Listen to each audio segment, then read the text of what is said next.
नमस्कार दोस्तों, आज मैं आपको बैसाख रविवार व्रत की 5 कहानी सुनाने जा रही हूँ। प्रेम से श्री भगवान की जय हो, बैसाख मास की जय हो। एक राजा की 2 रानियां थीं। राजा की बड़ी रानी कुछ नहीं करती और छोटी रानी बैसाख स्नान व पूजा करती थी।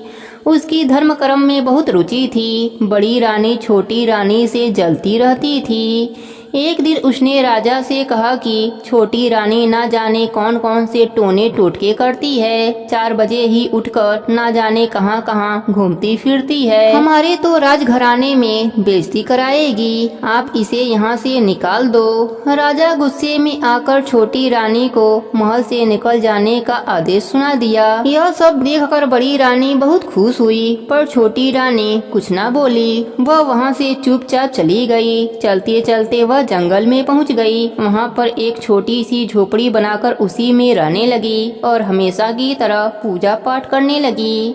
समय बीतता गया और बैसाख का महीना आ गया। तब छोटी रानी ने बैसाख स्नान किया और रविवार का व्रत भी करने लगी। बैसाख रविवार के व्रत में वह आंकड़े की पूजा नियम अनुसार करती थी। इधर एक दिन राजा शिकार खेलने गया। जंगल में रास्ता भटकने के कारण इधर उधर भूख प्यास से बेहाल होकर वन में भटकने लगा।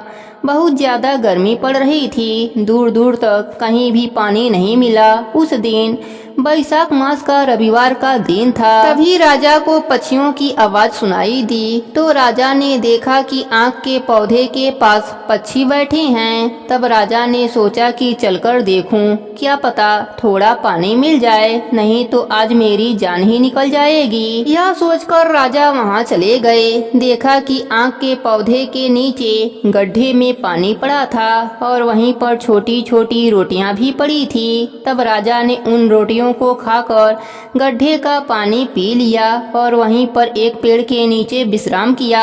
शाम को राजमहल में राजा आया और आकर सिपाहियों को आदेश दिया कि जंगल में इस तरह से पूजा कौन करता है, पता लगाओ। सिपाही जंगल गए तो देखा कि एक झोपड़ी में एक औरत रहती है, वही यह सब कुछ करती है। तब सिपाहियों ने उसे राज दरबार में चलने को कहा। वह तो मना कर दिया। तब सिपाही वापस आ गए और राजा को सारी बात बताई। तब राजा स्वयं वहाँ गए और देखा और पहचान लिया कि यह तो मेरी छोटी रानी है। तब राजा को सब कुछ समझ में आ गया। राजा को अपने किए पर बहुत पछतावा हुआ। राजा ने छोटी रानी के आगे हाथ जोड़ दिए और कहा, मुझसे बहुत बड़ा अपराध हो गया, मुझे क्षमा कर दो। तुम्हारे बैसाख रविवार के व्रत के कारण ही मेरी जान बच पाई है। तुम मेरे साथ मेरे महल चलो। तब छोटी रानी ने मन ही मन सूर्यदेव को धन्यवाद किया और राजा के साथ राजमहल की ओर चल पड़ी। बैसाख रविवार के व्रत से छोटी रानी को राज सुख प्राप्त हो गया। हे सूरज भगवान, जैसी कृपा आपने छोटी रानी पर करी, वैसी ही कृपा आप अपने सभी भक्तों पर करना। कहानी अधूरी हो तो पूरी करना, पूरी हो तो मान रखना, सबके व्रत को पूर्ण करना। प्रेम से बोलिए सूरज भगवान की जय हो, बैसाख मास की जय हो। बहुत पुरानी बात है। एक नगर में एक राजा और रानी रहते थे। रानी बैसाख के महीने में कुआं पर नहाती, पीपल सींचती, तुलसी सींचती और आंकड़ा सींचती थी। साथ ही कथा कहानी सुनती थी। लोगों ने देखा कि यह कैसी रानी है, कुआं पर नहाती है, पेड़ पौधों को सींचती है। रानी तो वह होती है जो घर में राजपाट करे। लोगों ने राजा से रानी की शिकायत कर दी। आपकी रानी तो कुआं पर नहाने जाती है और पेड़ पौधों की पूजा पाठ करती है। राजा को बहुत गुस्सा आया। राजा ने अपने नगर के सारे कुएं को पटवा दिया, सारे पेड़ पौधों को कटवा दिया। रानी घर से निकल गई और जंगल में रहने के लिए चली गई। भगवान की कृपा से जंगल में कुआं खुद गया। साथ ही पीपल, पथवारी, तुलसी और आंकड़ा लग गया। जंगल में रानी कुआं पर नहाती, पीपल पथवारी सींचती, तुलसी सींचती और आंकड़ा सींचती और वहीं बैठकर कथा कहानी कहती थी। इधर राजा का राजपाट सब चौपट हो गया। राजा बोला, जब से रानी गई हैं तब से मेरा सारा राजपाट धन दौलत बर्बाद हो गया है। राजा रानी को खोजते हुए जंगल में आया। वहाँ पर राजा देखता है कि यहाँ पर कुआं है, पीपल, पथवारी, तुलसी, आंकड़ा का पेड़ है। रानी वहीं बैठकर कथा कहानी कह रही हैं। राजा ने रानी से कहा, तुम हमारे साथ मेरे महल चलो। जब से तुम घर से निकली हो तब से सारा राजपाट चौपट हो गया है। तब रानी बोली, जब हमारा बैसाख मास स्नान पूरा हो जाएगा तब हम आपके साथ चलेंगे। फिर राजा भी वहीं रहने लगा। राजा रानी दोनों ने पूजा करी। बैसाख मास पूरा हुआ। उन्होंने राई दामोदर को जिमाया। राजा रानी नगर में आए। रानी को महल में घुसते ही महल का राजपाट फिर से वापस आ गया।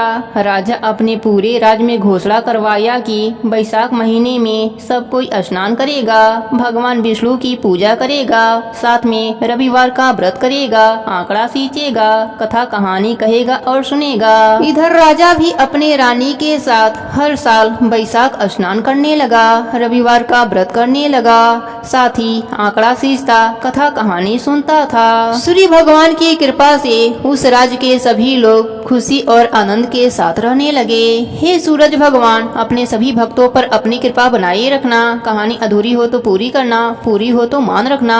प्रेम से बोलिए सूर्य भगवान की जय हो, बैसाख मास की जय हो। एक ब्राह्मण का पुत्र था जो रोज सुबह उठते ही नहा धोकर माँ से रोटी मांगकर खाता था। जब बैसाख का महीना आया तब माँ बोली, बेटा तुम भी कोई नित्य नियम रख लो। लोग तो सुबह उठकर नहा धोकर मंदिर जाते हैं, पूजा पाठ करते हैं, उसके बाद रोटी खाते हैं। तुम भी सुबह उठकर सूरज भगवान का दर्शन करके ही रोटी खाया करो, यह नियम ले लो। ब्राह्मण का पुत्र यह नियम ले लेता है। अब वह रोज इसी प्रकार से नियम को निभाता है। एक दिन सूरज भगवान ने कहा, देखता हूँ कि यह सच्चे मन से मेरा दर्शन करता है या नहीं। एक दिन सूरज भगवान बादल में छुप जाते हैं। वह सूरज भगवान का दर्शन करने के लिए जंगल में निकल जाता है और सूरज भगवान को ढूंढते ढूंढते शाम हो जाती है। उधर चार चोर चोरी करके जंगल में बंटवारा करने के लिए रुक जाते हैं। सूरज भगवान सोचते हैं कि यह तो मेरा सच्चा भक्त है, पूरा दिन निकल गया, यह भूखा प्यासा रह गया। सूरज भगवान उसे बादल फाड़कर दर्शन देते हैं। सूरज भगवान को देखते ही ब्राह्मण का पुत्र कहता है, दिख गए, दिख गए। उधर चारों चोर चौंक जाते हैं। इस लड़के ने धन बांटते हुए देख लिया है। चोर उसे बुलाते हैं और कहते हैं, तुमने क्या देखा? फिर उसने कहा, दिख गए, दिख गए। चोरों ने कहा, तुम किसी से कुछ मत कहना, आधा धन तुम लेकर जाओ। ब्राह्मण का पुत्र आधा धन लेकर आ गया और माँ से कहा कि दरवाजा खोलो। माँ ने कहा कि बेटा तू पूरे दिन कहाँ गया था, अब तुम ऐसा नियम मत रखना। बेटे ने कहा, माँ तुम दरवाजा तो खोलो, मेरे ऊपर सूरज भगवान प्रसन्न हुए हैं, इतना सारा धन लेकर आया हूँ। उसकी माँ धन देखकर सूरज भगवान की जयकारा लगाने लगी। जब नियम रखना हो तो ब्राह्मण के पुत्र जैसा नियम रखना। हे सूरज भगवान, जैसे आपने उन पर अपनी कृपा करी वैसे ही आप अपने सभी भक्तों पर अपनी कृपा बनाए रखना। प्रेम से बोलिए सूरज भगवान की जय हो, बैसाख मास की जय हो। इस समय की बात है, भगवान सूर्यदेव का दरबार सजा हुआ था। तब एक दासी बस भगवान से पूछा कि हे प्रभु, मैं आपको कैसी लगती हूँ?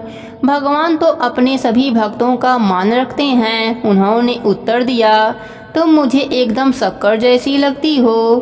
तो फिर राणा देव जी भी वहीं बैठी थीं। इस बात को सुनकर उन्होंने पूछा, हे प्रभु, मैं आपको कैसी लगती हूँ? तो प्रभु ने जवाब दिया, एकदम नमक जैसा।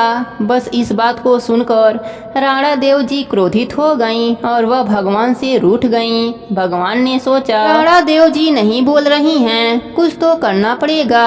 इनके हट के आगे तो सभी नतमस्तक हो जाते हैं। उन्होंने अपनी माँ से कहा, माँ आज भोजन में नमक मत डालना। और ऐसा ही हुआ। जब भोजन बनकर तैयार हो गया, 3 थाल परोसा गया। सूरज भगवान ने भोजन करना शुरू कर दिया, पर राणा देव नहीं जिम रही थीं। भगवान ने पूछा, आप भोजन क्यों नहीं कर रही हैं? तब राणा देव जी ने कहा, इस भोजन में कोई स्वाद ही नहीं है। तब भगवान ने कहा, नमक के बिना खाने में कोई स्वाद नहीं होता, ऐसे ही आपका भी महत्व है। राणा देव जी, आपके बिना मेरे जीवन में कोई स्वाद नहीं है, कोई महत्व नहीं है। यह सुनते ही राणा देव जी प्रसन्न हो गईं। हे प्रभु, अपने सभी भक्तों पर अपनी कृपा बनाए रखना। प्रेम से बोली सूरज भगवान की जय हो, वैशाख मास की जय हो। प्राचीन काल में एक बुढ़िया माई रहती थी। वह नियमित रूप से रविवार का व्रत करती।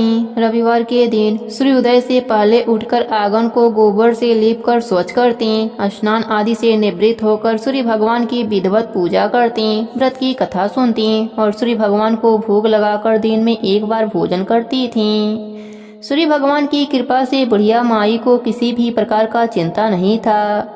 धीरे धीरे उनका घर धन धन से भर रहा था और सूर्यदेव की कृपा से वह हमेशा स्वस्थ रहती थीं। उस बुढ़िया माता को सुखी देखकर उनकी पड़ोसन उनसे जलने लगी। बुढ़िया माता के पास गाय नहीं थी, इसलिए वह अपने पड़ोसन के घर से गोबर लाया करती थी। एक दिन उनकी पड़ोसन अपने गाय को घर के भीतर बांधना शुरू कर दिया। इससे बुढ़िया माता को गोबर नहीं मिला और वह आंगन ना लिप सकी। आंगन न लिप पाने के कारण बुढ़िया माता ने सूर्य भगवान की पूजा भी न कर सकी और भोजन भी नहीं बनाया, तो भोग कैसे लगाती। रात होने पर बुढ़िया माता भूखी प्यासी ही सो गईं। सपने में सूर्य भगवान ने दर्शन दिया और भोग न लगाने का कारण पूछा, तो बुढ़िया माता ने सूर्य देव से क्षमा मांगी और बताया कि गोबर न मिलने से वह आज घर भी नहीं लिपी और पूजा भी नहीं की और भोग भी नहीं बना पाई। इस पर सूर्य देव ने कहा, बुढ़िया माता, मैं आपके पूजा से प्रसन्न हूँ और मैं आपको एक गाय वरदान में देता हूँ। प्रातः काल सूर्य उदय से पूर्व उस बुढ़िया माता की आंखें खुली तो वह अपने घर के आंगन में सुंदर गाय और बछड़े को देखकर बहुत खुश हुई। गाय को आंगन में बांधकर उन्होंने जल्दी से चारा लाकर खिलाया। जब पड़ोसन ने गाय और बछड़े को देखा तो उसकी आंखें फटी की फटी रह गई और वह और अधिक जलने लगी। तभी गाय ने सोने का गोबर किया। गोबर देखते ही पड़ोसन हैरान हो गई। उसने तुरंत अपने गाय के गोबर से बदलकर सोने वाला गोबर अपने घर ला दिया। अब यही कार्य रोज करने लगी। सूर्योदय से पहले उठकर गोबर बदलकर सोने का गोबर अपने घर ला देती। सोने के गोबर से पड़ोसन धनी होने लगी। बुढ़िया माता को सोने के गोबर के बारे में अभी पता नहीं था। बुढ़िया माता हमेशा की तरह रविवार का व्रत करती, पूजा करती, कथा कहानी सुनती। एक दिन सूर्यदेव ने तेज आंधी चला दिए, जिससे बुढ़िया माता ने अपने गाय को घर के भीतर बांध दिया। बुढ़िया माता ने सुबह जब गाय के सोने का गोबर देखा तो उनको बहुत आश्चर्य हुआ और वह सब जान गईं। उस दिन के बाद से बुढ़िया माता हर रोज अपने गाय को घर के भीतर बांधना शुरू कर दिया। सोने के गोबर से बुढ़िया माता कुछ ही दिनों में बहुत धनी हो गईं। पड़ोसन को सोने का गोबर नहीं मिल पाता था, इसलिए वह बुरी तरह से जल भूनकर राख हो गई और अपने पति को समझा बुझाकर उसे नगर के राजा के पास भेज दिया। राजा को जब ज्ञात हुआ कि गाय सोने का गोबर देती है तो वह अपने सिपाहियों को आदेश दिया कि बुढ़िया माता के घर से गाय और बछड़े को तुरंत लाया जाए। गाय और बछड़ा राजमहल में आ गए। राजा ने सुंदर गाय को देखकर बहुत खुश हुआ। सुबह जब राजा ने सोने का गोबर देखा तो उसके आश्चर्य का ठिकाना न रहा। उधर बुढ़िया माता भूखी प्यासी सूर्य भगवान से प्रार्थना कर रही थीं। सूर्य देव इस तरह बुढ़िया माता को प्रार्थना करते देख उस पर बहुत करुणा आई। उसी रात सूर्य भगवान ने राजा को सपने में कहा, राजन, बुढ़िया माता का गाय बछड़ा तुरंत लौटा दो, नहीं तो तुम पर विपत्तियों का पहाड़ टूट पड़ेगा, तुम्हारा महल नष्ट हो जाएगा। सूर्य भगवान के स्वप्न से बुरी तरह भयभीत राजा ने प्रातः उठते ही गाय और बछड़ा बुढ़िया माता को लौटा दिया और क्षमा मांगी। राजा ने पड़ोसन और उसके पति को उसकी इस दुष्टता के लिए दंड दिया। राजा ने पूरे राज्य में घोषणा करा दी कि सभी स्त्री पुरुष रविवार का व्रत किया करें। रविवार का व्रत करने से सभी के घर धन धन से भर गए। राज्य में चारों तरफ खुशहाली छा गई। स्त्री पुरुष सुखी जीवन यापन करने लगे। सभी लोगों के शारीरिक कष्ट दूर हो गए, सभी स्वस्थ रहने लगे। रविवार का व्रत करने से मनुष्य को मोक्ष की प्राप्ति होती है, स्त्री के बाझोपन दूर होते हैं, सभी पापों का नाश होता है, मनुष्य को धन, यश, मान सम्मान तथा आरोग्य की प्राप्ति होती है। शरीर में किसी भी प्रकार का चर्म रोग हो तो वह समाप्त हो जाता है। हे सूर्य भगवान, जैसे आपने बुढ़िया माई पर अपनी कृपा करी, वैसे ही अपने सभी भक्तों पर अपनी कृपा बनाए रखना। कहानी अधूरी हो तो पूरी करना, पूरी हो तो मान रखना, सबके व्रत को पूर्ण करना। प्रेम से बोलिए सूर्य भगवान की जय हो। अब सुनते हैं नित्य नियम और व्रत को पूर्ण करने वाले गणेश भगवान की कहानी। प्रेम से बोलिए गणेश भगवान की जय हो। पुरानी बात है, एक गांव में एक बुढ़िया रहती थी। वह बहुत ही गरीब थी, उसकी आंखों से दिखाई नहीं देता था। उसका एक बेटा और बहू थी। वह बुढ़िया सदा ही गणेश भगवान की पूजा पाठ किया करती थी। एक दिन गणेश जी प्रसन्न होकर बुढ़िया माई के सामने प्रकट हो जाते हैं और कहते हैं कि बुढ़िया माई, तू जो चाहे सो मांग ले, आज तेरी सारी इच्छा पूरी हो जाएगी। तब बुढ़िया माई बोली कि प्रभु, मुझे तो मांगना नहीं आता, मैं कैसे और क्या मांगूं। तब गणेश जी कहते हैं, कोई बात नहीं, मैं कल फिर से आ जाऊंगा, तब तुम मांग लेना, तब तक तुम सोच लो। तब बुढ़िया माई अपने बेटे के पास गई और बोली, बेटा, गणेश जी मुझ पर प्रसन्न हुए हैं और मुझे वर मांगने को कहा है, तो बताओ मैं क्या मांगूं। पुत्र बोला कि माँ देखो, हम लोग कितने गरीब हैं, हमें धन की बहुत कमी है, तो तू गणेश भगवान से धन मांग ले। तब बुढ़िया माई अपने बहू से पूछती है। तब बहू कहती है, माई आप तो नाती पोते मांग लीजिए। अब बुढ़िया माई सोचती हैं कि यह तो सब अपने अपने मतलब की बातें कर रहे हैं, अतः वह अपने पड़ोसन के पास जाती हैं और सारी बात पड़ोसन से कहती हैं। तब पड़ोसन कहती है, बुढ़िया माई तू तो थोड़े ही दिन जिएगी, तू क्यों धन मांगेगी, क्यों नाती मांगेगी, तो अपने लिए अपने आँखों की रोशनी मांग ले, जिससे तेरी जो बची जिंदगी है वह आराम से कट जावे। बुढ़िया माई अगले दिन घर के मंदिर में जाकर बैठ जाती है। तब तक गणेश भगवान प्रकट होते हैं। गणेश जी ने कहा, बुढ़िया माई क्या चाहिए तुम्हें, मांग लो। तब बुढ़िया माई कहती हैं, हे प्रभु, यदि आप मुझसे प्रसन्न हैं तो आप मुझे 9 करोड़ की माया दें, निरोगी काया दें, अमर सुहाग दें, आंखों की रोशनी दें, नाती दें, पोता दें और सब परिवार का सुख दें और अंत में मोक्ष की प्राप्ति दें। यह सुनकर गणेश भगवान बोले कि बुढ़िया माई, तुमने तो हमको ठग ही लिया, फिर भी जो तुमने मांगा है वह सब तुम्हें मिल जाएगा। गणेश भगवान इतना कहकर अंतर ध्यान हो गए। बुढ़िया माई ने जो कुछ भी मांगा था वह सब उन्हें मिल गया। हे गणेश जी महाराज, जैसे आपने बुढ़िया माई पर प्रसन्न होकर बुढ़िया माई की सभी मनोकामनाएं पूर्ण कर दी, वैसे ही अपने सभी भक्तों पर अपनी कृपा बनाए रखना। कहानी अधूरी हो तो पूरी करना, पूरी हो तो मान रखना, सबके व्रत को पूर्ण करना। प्रेम से बोलिए गणेश भगवान की जय हो। वैशाख मास की जय हो।